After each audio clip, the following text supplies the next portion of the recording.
ہم نے اپنی نیشنل کوآرڈینیشن کمیٹی کی میٹنگ کی اور اس میٹنگ کا مقصد یہ تھا کہ جو بھی ابھی پاکستان میں کرونا کی صورتحال ہے اس کے اوپر جائزہ لیا جائے اور پھر قوم کے سامنے جو آگے چیلنجز آ رہے ہیں، جو مشکلات آ رہی ہیں، وہ قوم کے سامنے رکھی جائے۔ اگر ہم نے بحیثیت قوم سب نے مل کے اس کی احتیاط نہ کی اور ابھی سے پریکاشنز نہ لیے تو جس طرح نظر آ رہا ہے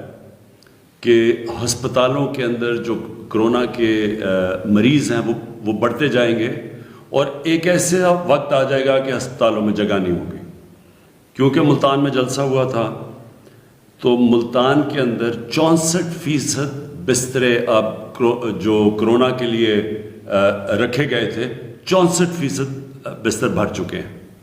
یعنی جب لوگ جمع ہوتے ہیں کرونا تیزی سے پھیلتی ہے، اس کے تھوڑے وقفے کے بعد یعنی جب ایک ایونٹ ہوتا ہے اس کا پھر ایک تھوڑا ٹائم لیگ ہوتا ہے، یعنی کہ ہفتہ 10 دن، اس کے بعد جب وہ افیکٹ ہوتے ہیں مریض تو اس کے بعد وہ نظر آنا شروع ہو جاتے ہیں ہسپتالوں میں۔ تو 64% ملتان کے اندر اس وقت بسترے بھرے ہوئے ہیں کرونا کے مریضوں سے، اور اس وقت 40% بسترے پشاور میں بھرے ہوئے ہیں کرونا کے مریضوں سے، اسلام آباد میں تقریباً 50%۔